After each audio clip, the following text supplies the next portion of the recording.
Shalom, shalom. Hoje nós estamos no dia 16 de novembro do ano 2021, pelo nosso calendário gregoriano. E pelo nosso calendário judaico, hoje nós estamos no dia 12 do mês de Kislev, do ano 5782. Baruch Hashem, que nós chegamos ao terceiro dia da semana, o terceiro dia do Shabat.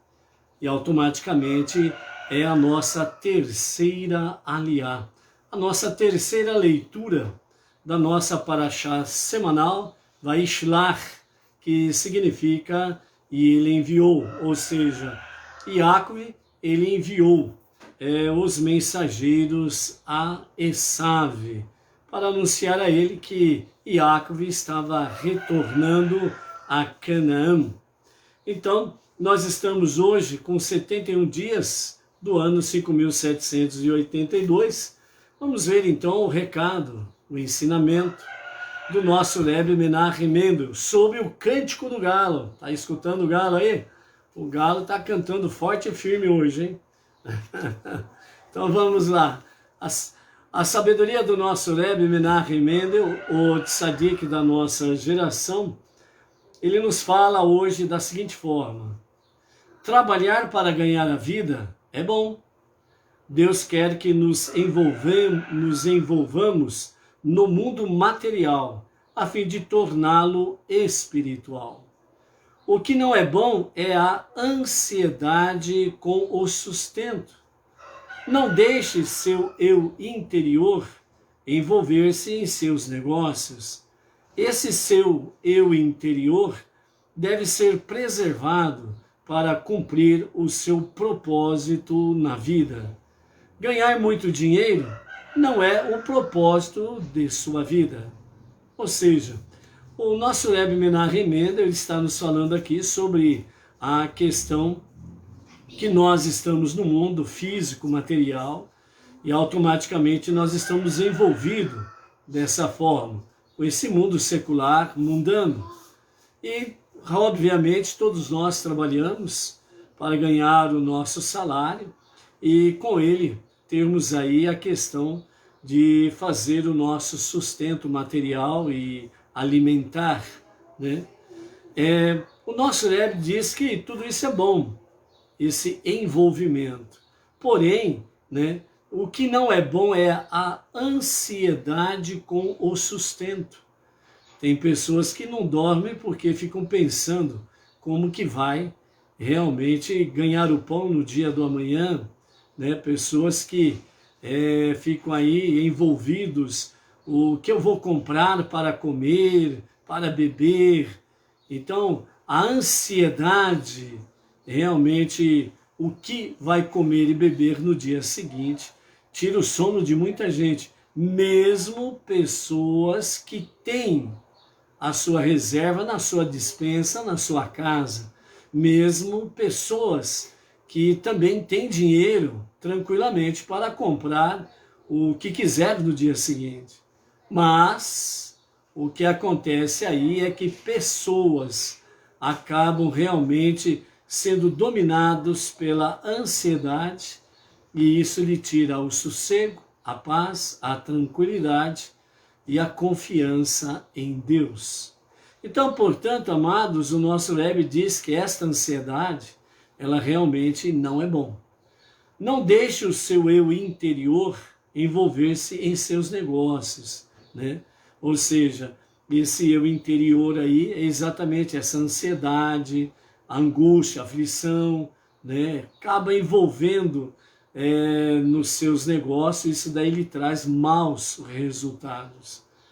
Então esse seu eu interior, ele simplesmente deve ser preservado para cumprir o seu propósito da vida, ou o propósito na vida. E qual é o nosso propósito supremo na vida? É transformar esse mundo para ser a moradia de Deus, a casa de Deus. Então, dentro desse aspecto aí, é necessário que você esteja, de fato, procurando envolver esse seu eu interior, né, em conexão com a sua alma divina, realmente estar mais ligado, mais conectado em cumprir a nossa missão suprema, que é exatamente a questão de transformar esse mundo para ser a moradia de Deus, ombro a ombro com o nosso irmão mais velho, o povo israelita, o povo judeu, o filho primogênito de Deus, e assim nós estamos cumprindo este propósito da nossa vida, né? Ganhar muito dinheiro não é o propósito da nossa vida. Então, o propósito da nossa vida não é ganhar muito dinheiro. O propósito da nossa vida é transformar esse mundo para ser a moradia de Deus.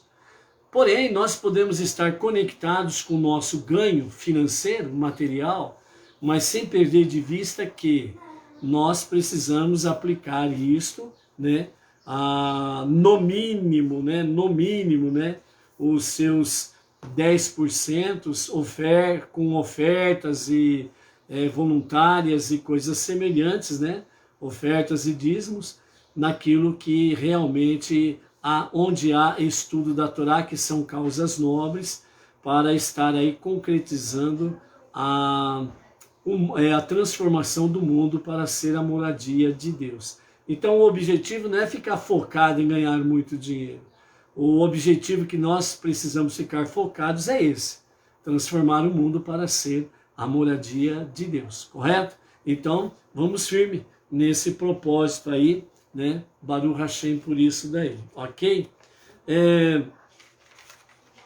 Nós queremos, né, mandar aí um shalom, né, todo especial aí na tarde de hoje, para o Adriano Januário da Silva, lá do Pará, a Nilza Pieper, de Jaguariúna, São Paulo, interior de São Paulo, a Alice, da Grande São Paulo, o Felipe Costa Oliveira, lá de Manaus, Amazonas, o Euler Ramos, de Pirapora, Minas Gerais, a Ana Lúcia Campos, do Rio de Janeiro, o Claudemir Jesus da Silva e a sua esposa Edilaine Minorello, aqui de Bauru, a nossa região, a Claudiana Rodrigues, da Grande São Paulo, a Regiane Santos, de Itajubá, o Roger Ramone, a Tânia Castro, lá de Manaus, o José Luiz Martins, a Fracinalda Araújo, né, e o esposo Elson Araújo, o Paulo Aldo, lá de Itapecerica da Serra, São Paulo, a Rebeca Lobato, Campo Grande, Mato Grosso do Sul, Altair Alves dos Santos, de Poços de Caldas, Minas Gerais, a Maria Barros, Maria Barros, né? Aliás, Miriam Barros, né? De Brasília, né? Baruch Hashem. O José Hélio Tavares, a esposa Neuza, lá de Cachoeira Paulista. O Ludigero Parolim Risalite, de Campinas, também interior de São Paulo. O Robson Lima, aqui de Macatuba, nossa região de São Paulo, né? Aqui de Bauru, melhor dizendo, Baruch Hashem por isso daí. O Carlos André, lá de Brasília, a Sandra Souza e o seu marido Ricardo, lá de Palmares, Pernambuco, né? O Roberto Queboldi, São Paulo, né? Quem mais temos aqui? Vamos lá. A Juraci Maria Barbosa da Silva, lá de Buenos Aires, né? Argentina. A Flávia Fonseca, lá de Londres, Inglaterra. A Edina Silva, aqui também de Bauru. O Dr. Emanuel Mazuca, aqui de Bauru também, a nossa cidade, a nossa região. A Salomé de Lima, de Recife, Pernambuco, né? A Lucimara de Fátima Camargo, né? De Itajaí, Santa Catarina. O Cristiano Salviano, lá de Belém do Pará. A Maria Cristina Gonçalves Giacomazzi, da cidade de Sinfãs, Portugal, né? O Jaime Rafael, lá da cidade de Girona, a Espanha, né? O Jorge Luiz Salazar Calderón, lá da cidade de Puerto La Cruz, da Venezuela, né? Que nós possamos aí constantemente estarmos fazendo preces em favor dos nossos amados lá da Venezuela, diante das circunstâncias que ali se encontram, né? E também para o casal, né, a Isaac Donatelli e a esposa Donatelli Vanessa, né, aqui de Bauru também, o nosso Shalom, Shalom. O Claudemir Messias de Goiânia, né, que está aí, né, constantemente conectados conosco, né, o Pedro Fernando de Bauru, o Jerônimo Bareixa Júnior e a esposa Neuza Andrade também estão aí conectados. Baruch Hashem. Hoje nós estamos na nossa terceira aliá, a nossa terceira leitura da semana, né? Baruch Hashem por isso daí, né? A Malu, do Distrito Federal, Brasília, né?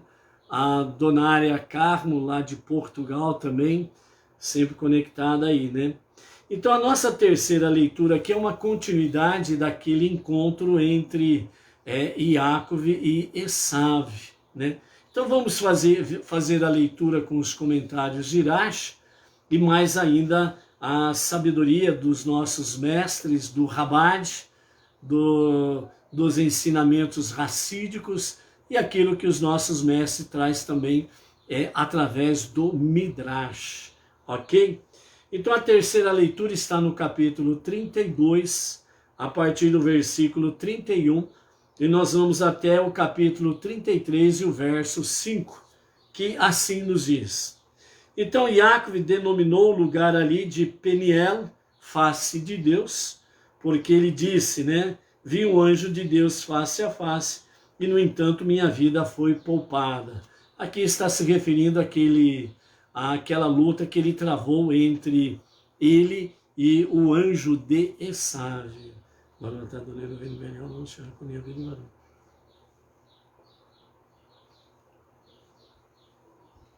Então, continuando aí, né, o versículo 32, enquanto Yaakov ainda estava no local da luta, a visão do anjo dominava a sua mente, de forma que ele só fez alusão à face de Deus, quando nomeou o lugar. Porém, depois que ele deixou o lugar da luta, a recordação dessa vivência direta foi ofuscada pelo fato notável de que ele sobrevivera à experiência avassaladora de confrontar o anjo da guarda de Esav. Portanto, ele começou a chamar o lugar não de Peniel, mas sim de Penuel, uma contração das palavras Panav e El, né, que significa sua face, viu um anjo de Deus. Milagrosamente, o sol levantou-se sobre ele mais cedo do que deveria, naturalmente, quando ele passou Penuel, assim como se pusera mais cedo do que deveria, naturalmente, quando Yaakov voltou a Harã para rezar no monte Moriá, porque ele mancava, beneficiando o seu quadril deslocado, e Deus queria que o poder da cura do sol apressasse a sua recuperação. Contudo, o ferimento só sarou completamente 1 ano e meio depois. É onde nós vamos ver lá na frente, né, no próximo capítulo 33, lá no verso 18 e seguintes. Aí nós vamos ver que realmente Yaakov fica completamente curado desse seu ferimento na perna, na sua coxa, ok? Lídice Okamoto, lá de Manaus, Amazonas, shalom, shalom a ti e toda a família, Lídice. Por isso, até hoje, quando comem carne de animal, os israelitas não comem o nervo que foi deslocado quando Yaakov lutou com o anjo da guarda de Esav, isto é, o nervo da articulação do quadril, o nervo ciático famoso, porque o anjo tocou na articulação do quadril de Yaakov, fazendo com que esse nervo ficasse temporariamente deslocado. Agora nós entramos no capítulo 33 e nós vamos então até o verso 5 nessa nossa terceira aliá. Então é o momento do encontro entre Jacob e Esav. Jacob ergueu seus olhos e viu que Esav se aproximava, acompanhado por 400 homens. Então ele foi ao segundo acampamento, que era composto pelos membros de sua família, e dividiu os filhos entre suas respectivas mães, Leia, Rachel e as duas servas. Ele colocou as duas servas primeiro, depois Leia e depois Rachel.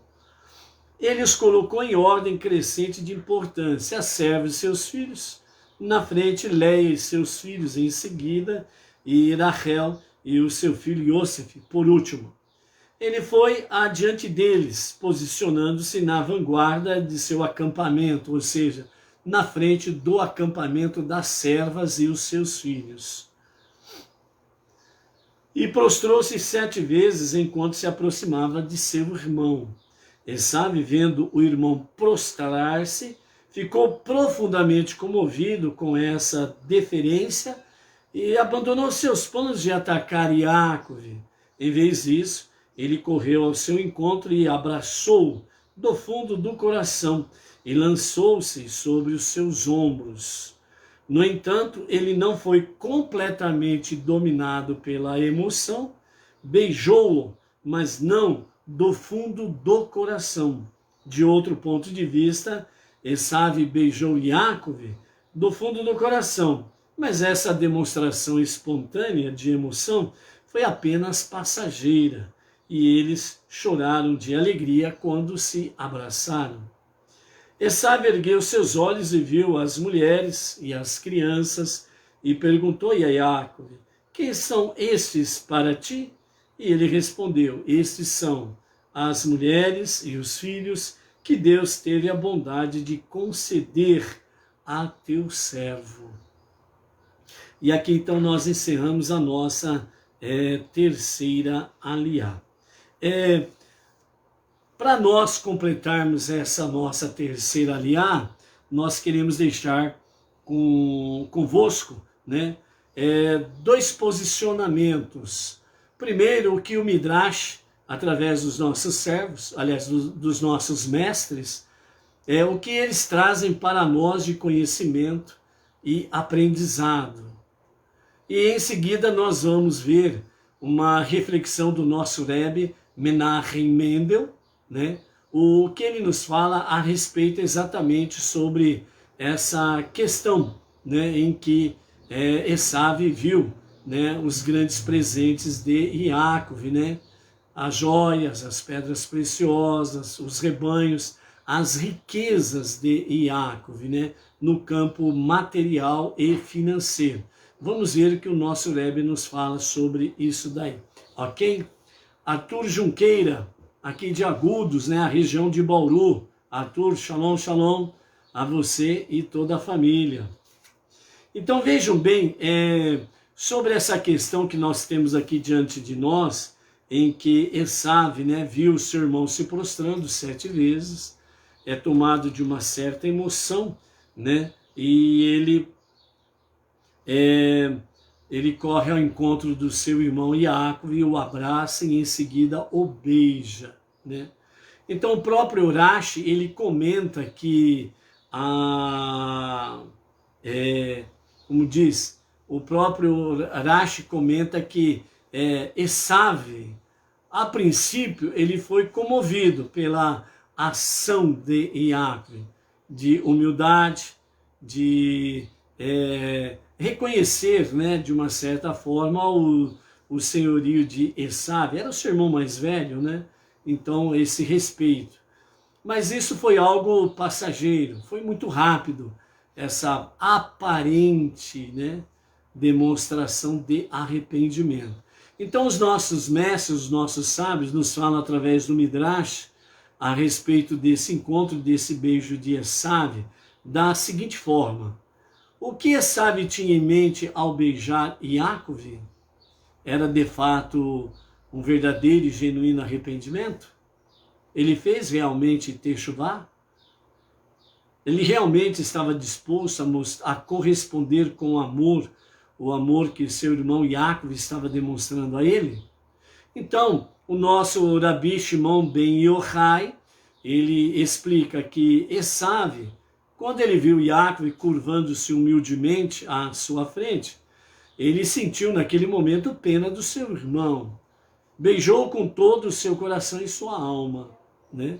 Então esse momento é um momento em que realmente Esav tem aquele momento, vamos assim dizer, de lucidez dentro do campo espiritual e dentro do campo do verdadeiro e genuíno arrependimento. Uma techuvá, um retorno real a Deus. Porém, o Rabi Yanai, ele explicou essa questão de outro modo, né, dentro dos comentários do Midrash. Então, o Rabi Yanai, ele nos fala que a palavra vaishakeru, e ele o beijou, no hebraico, ele possui, cada letra, né, ela possui pequenos pontinhos sobre cada letra de vaishakeru, né? E ele o beijou. A Torá, aqui nesse caso, nos sugere que Esav, na verdade, ele não tinha mudado os seus planos de destruir e matar o seu irmão Yaakov. Ele continuava, por isso, né, no hebraico, esses pontinhos em cima da palavra vaishakeru, que está no capítulo 31, verso 4, né, de Bereshit, mostra esta realidade, né, que de fato ele não tinha um verdadeiro e genuíno arrependimento, que ele não tinha mudado a sua intenção de realmente destruir e matar o seu irmão Yaakov.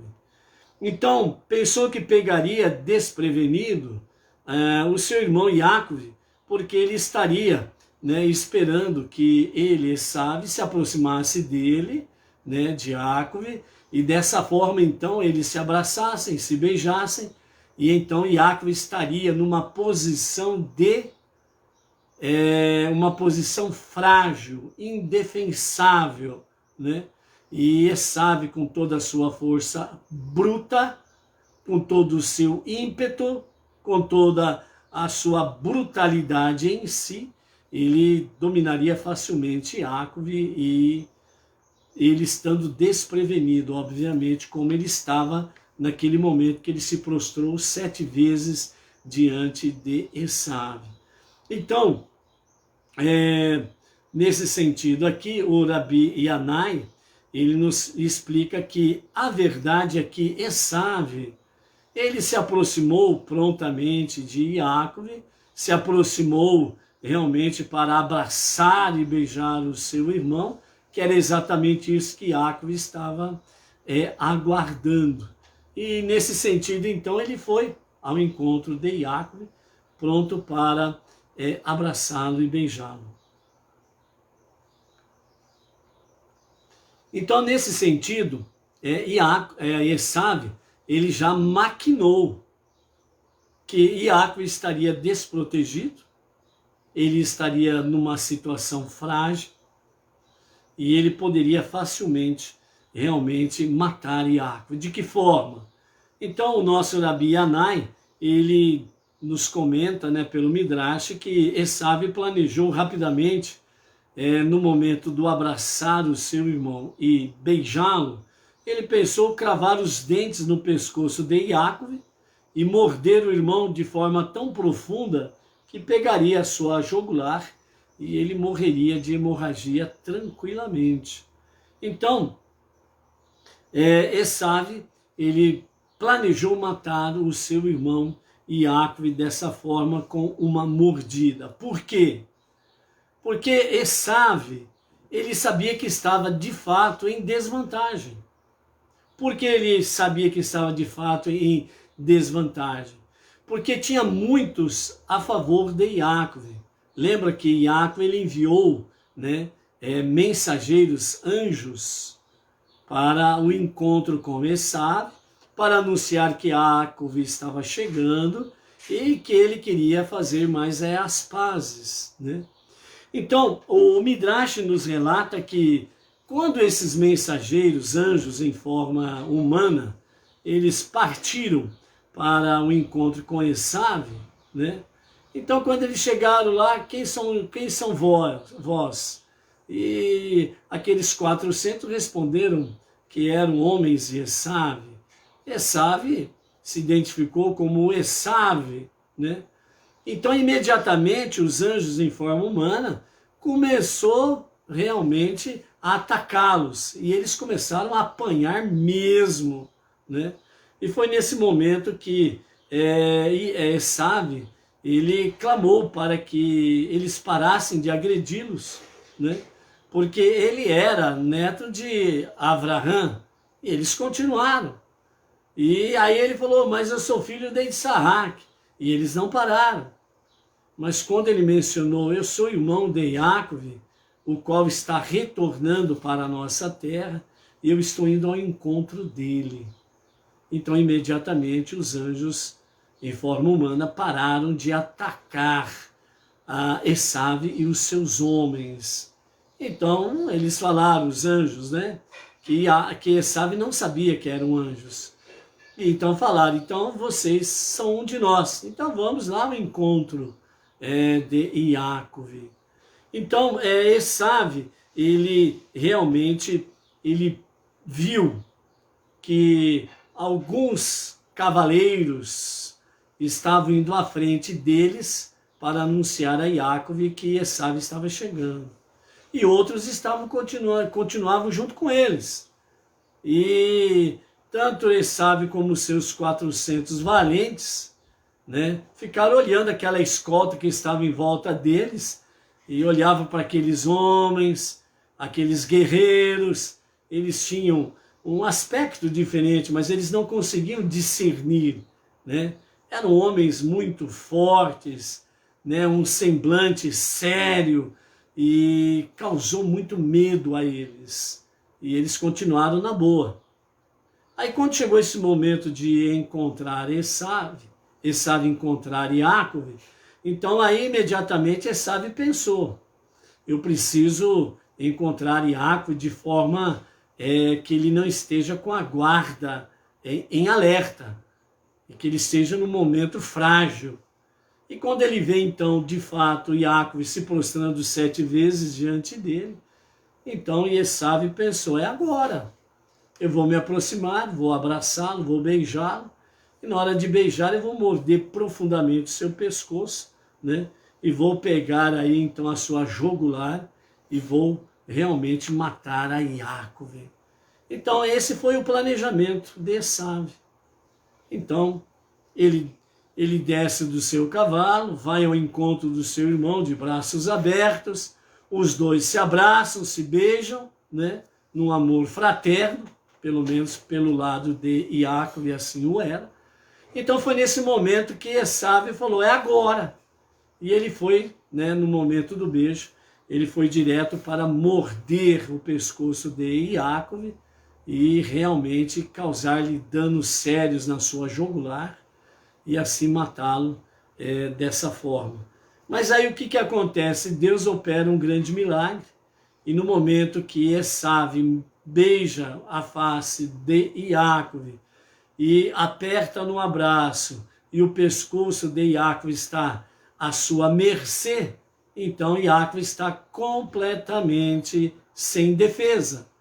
Então ele vai para morder o seu pescoço. Mas na hora que ele vai morder o seu pescoço, Deus milagrosamente transforma o pescoço de Esav em duro, como um mármore. E simplesmente Esav vê que Jacob não estava desprotegido. Jacob não estava sem guarda. Jacob não estava à sua mercê. Então ele viu que realmente estava protegido. E então ele desistiu, né, desta artimanha e tentou, né, disfarçar aí o quê? disfarçar uma harmonia, perdão, uma comunhão com Yaakov, né? Então aquele famoso sorriso amarelo, né? Não deu certo o que eu queria, então dá aquele sorrisinho amarelo e não, mas tudo bem, meu irmão, meu querido irmão, patati patatá e etc e tal, né? Então, nesse episódio, os nossos sábios, através da Mishnah, eles nos relatam exatamente que isso tudo é um espelho do futuro, onde realmente, né, o entrave entre Esav, né, contra Yaakov se estenderia gerações futuras como até o presente. Lembrando que a descendência de Edom chega até os dias atuais através também do Império Romano, os romanos, né? Chega a esta realidade aí. E vimos aí que o segundo templo, né, ele foi destruído exatamente pelo Império Romano, descendência de Edom, né? Mais uma vez, Esav, Edom, ele tenta matar Yaakov, né? Então, os nossos sábios, através da Mishnah, eles falam que realmente, assim como Deus protegeu o pescoço de Yaakov, ele também protegerá os seus filhos da fúria das nações, né? Então, o povo israelita sempre foi perseguido intensamente pelas nações.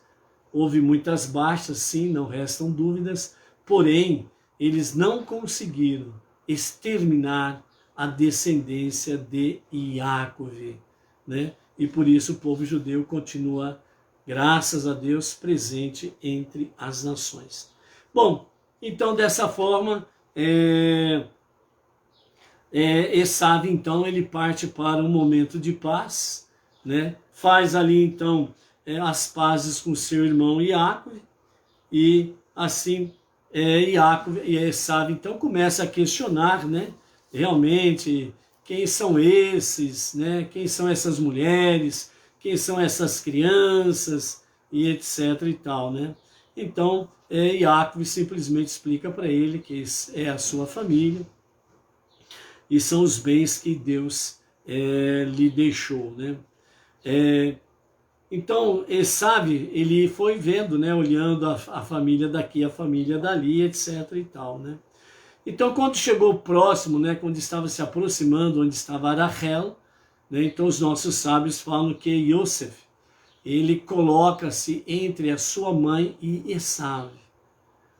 Então, quando Yosef se coloca à frente de sua mãe para protegê-la dos olhos de Esav, né?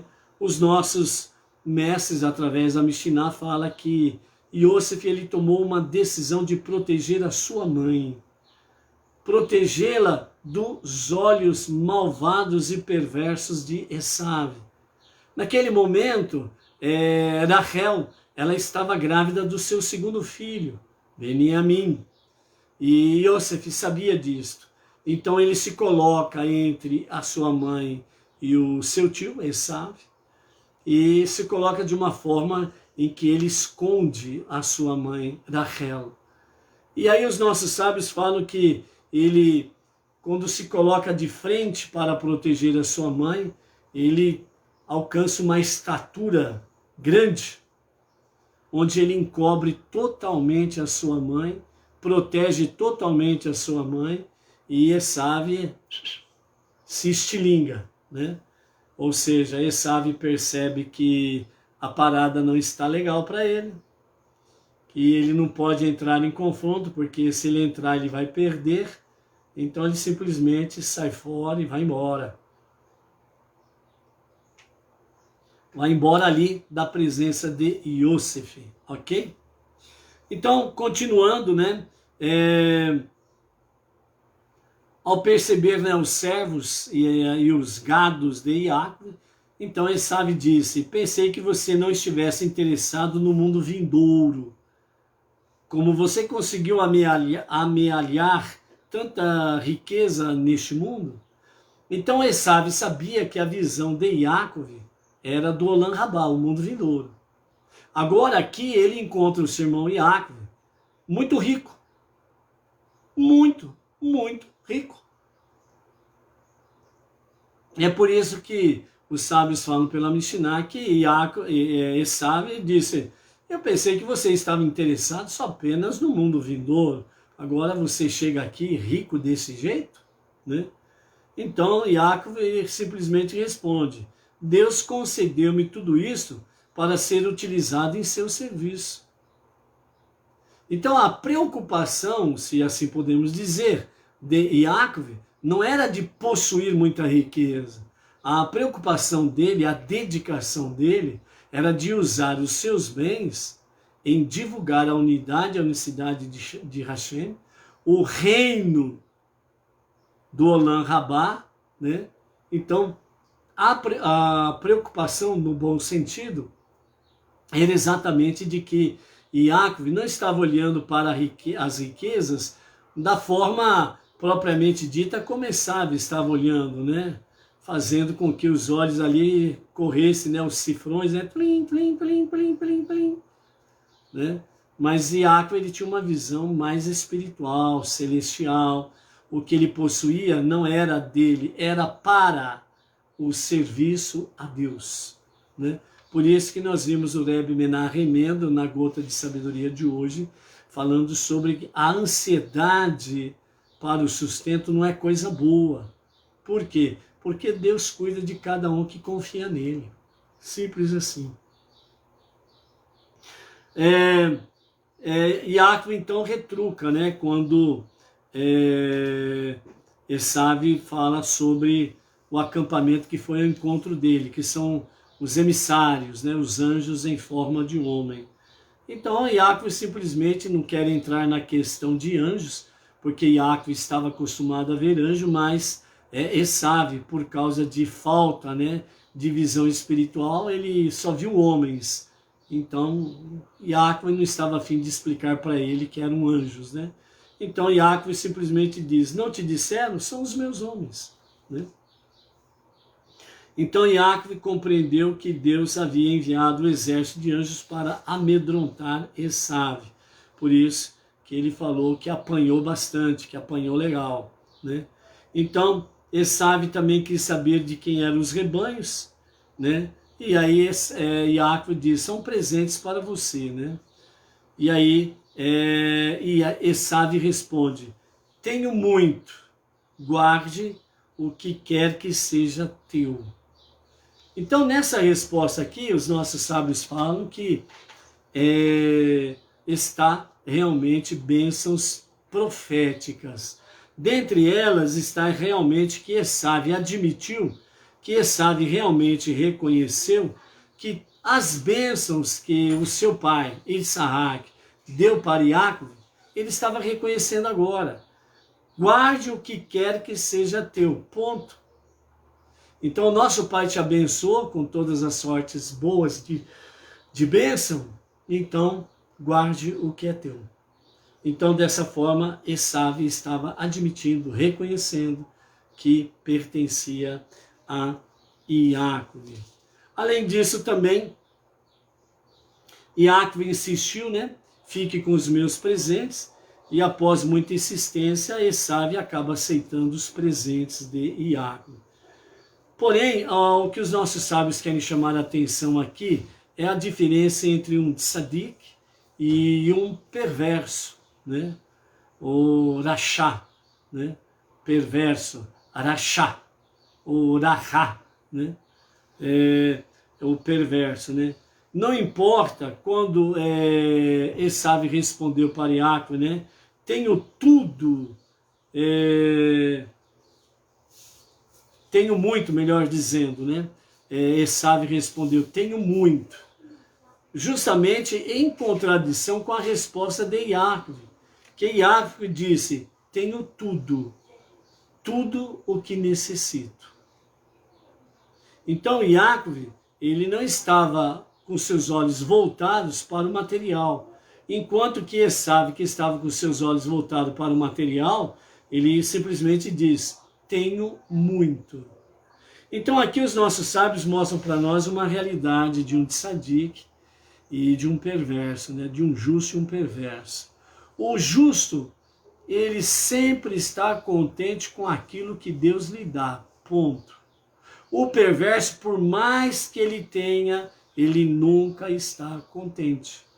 Ele quer mais, mais e mais. Então é dessa forma que Iácov responde e traz esses ensinamentos para nós, né? Então,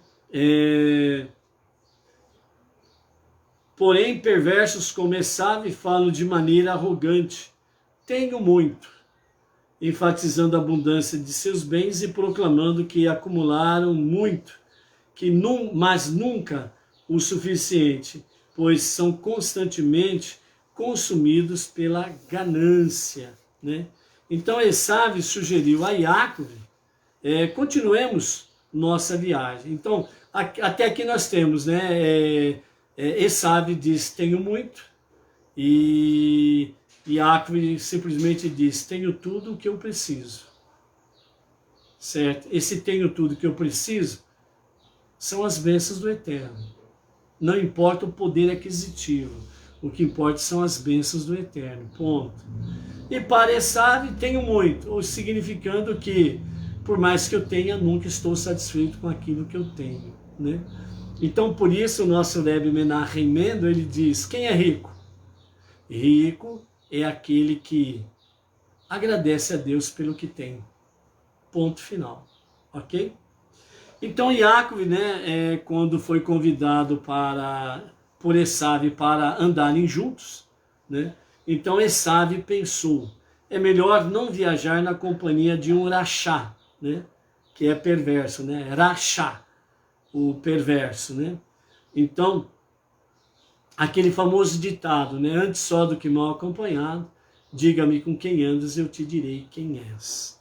Então, Iácov respondeu: não, estou viajando com crianças pequenas, rebanhos de animais jovens, tenho que ser delicado com eles e movemo-nos a passos mais lentos. É melhor que você vá na frente para Seir e eu chegarei lá depois, em algum momento. Esaú concorda, se separam em paz e Esaú vai para o Monte Seir, né?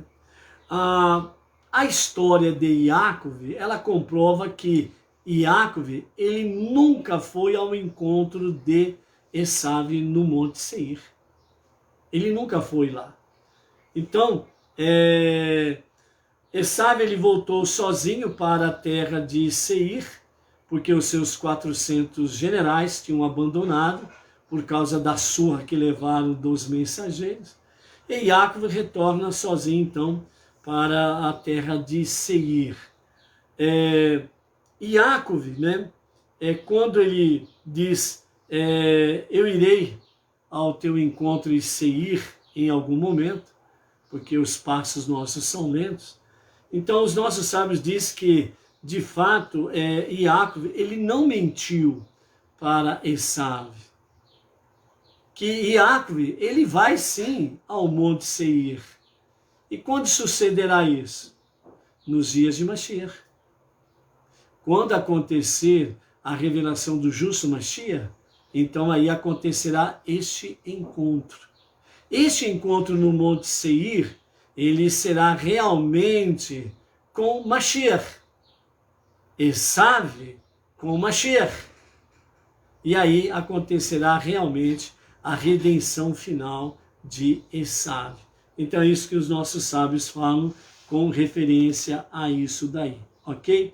Então realmente foi um milagre Esaú não ter realmente destruído e matado a Iácov, né? Então nós temos aí esta realidade destes fatos aqui. E para nós finalizarmos então a nossa aliada de hoje, né? Então lembrando, né, que a retificação de Esaú, ela acontecerá nos dias de Mashiach. E para finalizarmos então a nossa live, o nosso Rebbe Menachem Mendel, ele vem para nós e nos diz sobre elevar o mundo material. Ou seja, o nome de Israel não substituiu o nome original de Iácov, ou seja, ele continuou sendo chamado ora de Iacove e ora de Israel. Então expressa um novo estado mais elevado, que agora torna-se realmente Iacove. Enquanto Iacove tinha que lutar com Esav para assegurar as bênçãos de Isaac, estas agora eram outorgadas abertamente a Israel, o segundo nome que ele recebe, pelo anjo da guarda de Esav. Os dois nomes de Iacove, ou seja, Iacove e Israel, representam as duas formas com as quais interagimos com o mundo. Algumas vezes o mundo material ou nossas próprias tendências materialistas se interpõem com nossa consciência divina ou a nossa missão na vida. Assim como Iacove, devemos lutar então para revelar a divindade e subjacente no mundo material. Ou seja, nós precisamos de fato lutar como Iacove para mostrar, revelar a divindade, a presença de Deus aqui neste mundo físico, neste mundo secular. Em outros momentos podemos usar o mundo como um meio de alcançar a consciência divina e cumprir com a nossa missão divina.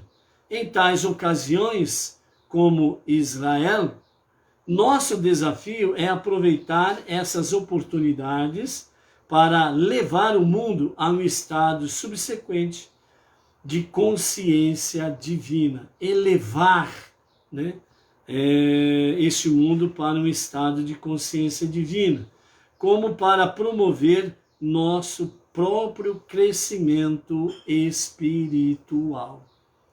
Então, amados, dentro desse sentido aqui, o nome Iacove e Israel demonstra essas duas tendências na nossa prática. Ou seja, quando, entre aspas, Iacove estamos, nós precisamos aprender a tirar realmente desse mundo secular aquilo que realmente seja transformado cada vez mais para a moradia de Deus e para a glória de Deus, né? Então nós fazemos o quê? Trazemos luz, santificamos os nossos atos neste mundo secular com aquilo que nós fazemos.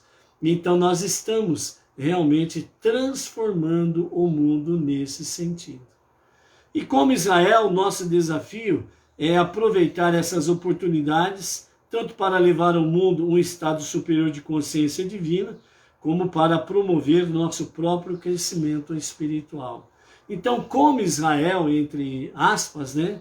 Então, o nosso desafio é realmente aproveitar todas as oportunidades para podermos levar a este mundo lá fora, a esse mundo secular, um estado superior de consciência divina. Enquanto nós estamos vendo aí os perversos, os globalistas e etc e tal, né,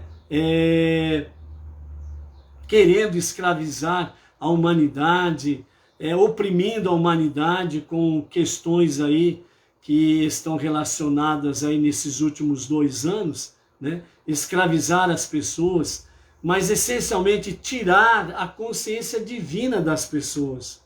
O globalismo, o sistema, o establishment, eles querem que as pessoas não tenham consciência divina, não tenham consciência de Deus e automaticamente não tenham a consciência de família. São esses 2 tópicos, mais essencialmente nos últimos 50 anos, que esse sistema quer tirar cada vez mais das pessoas. Por isso hoje você vê aí muita militância, né, fazendo coisas absurdas, né? Fazendo coisas absurdas. Por exemplo, essa militância, elas defendem que as crianças, elas podem mudar de sexo, que elas podem mudar, podem tomar uma decisão para mudar de sexo. É só instruir a criança ideologicamente e falar para ela o que você quer ser. Aí o menino fala que quer ser menina e a menina fala que quer ser menino. Apesar que tem outros outras porcarias de expressões aí que estão inventando aí, não é verdade? Certo? Aí então, pergunta-se para estas pessoas, né? Vamos chamar assim, né, por enquanto, né? Estas pessoas, ou podemos chamá-las de rachá, essas pessoas perversas, né? Então, um menor que comete crime, ele mata alguém, ele assassina alguém, então ele pode ser julgado como uma pessoa adulta de 18 anos para cima. E esses próprios militantes falam, não pode. Mas por que não pode? Por que não pode? Né? Não podem porque elas não têm consciência do que fizeram. Mas como elas não têm consciência do que fizeram, do assassinato? E como que elas podem, com menos de 10 anos, por exemplo, terem o poder de decisão de mudar o sexo? Então, é isso que nós estamos vendo. Então, essa perversidade que está aí no mundo, é onde que nós temos, de fato, que combater para trazer cada vez mais, né, a consciência divina, a consciência de família, e fazer com que realmente essas trevas e essas perversidades caiam por terra. Então, por isso, nós precisamos, como realmente dentro desse aspecto, né, de Yaakov, né, nós aproveitarmos o seu exemplo e realmente revelar neste mundo secular o quê? A divindade de Deus. Revelar cada vez mais a presença divina, né, para que as pessoas possam ter consciência de Deus, né? Senão, vão cada vez mais entregarem-se à perversidade, né? E ao mesmo tempo, né, como Israel, entre aspas, né, o nosso desafio é aproveitar as oportunidades para levar ao mundo um estado superior de consciência divina. Ou seja, falar com as pessoas, anunciar às pessoas a unidade e a unicidade de Hashem, de uma consciência divina mais elevada. Para que as pessoas realmente saiam desse tempo presente e possam aí, de fato, né, realmente sair um pouco, né, dessa concepção negativa e possam um pouco mais pensar em Deus, que há de fato um Deus acima de tudo e de todos. Dentro desse aspecto, amados, né, então nós temos para a nossa aliada de hoje exatamente o quê? Nós precisamos aprender a elevar, né, o nosso mundo material, secular, mundano, profano, a níveis mais espirituais. Se nós nos dedicarmos a isso, estejamos certos de uma coisa: os perversos vão pagar o seu preço. Não restam dúvidas. Assim como Esav, o perverso, Rachá, não prevaleceu contra Yaakov, os perversos da atualidade não prevalecerão nos dias atuais. Por isso, seja destemido, não tenha medo dos perversos, não tenha medo daquilo que aparentemente possa demonstrar que os perversos estão progredindo. Na realidade, eles estão no fundo do poço, ou melhor, no fundo da fossa. E eles sabem que pouco tempo lhes resta. Nos últimos dias, muitas verdades estão vindo à tona sobre os planos dos perversos para os dias atuais.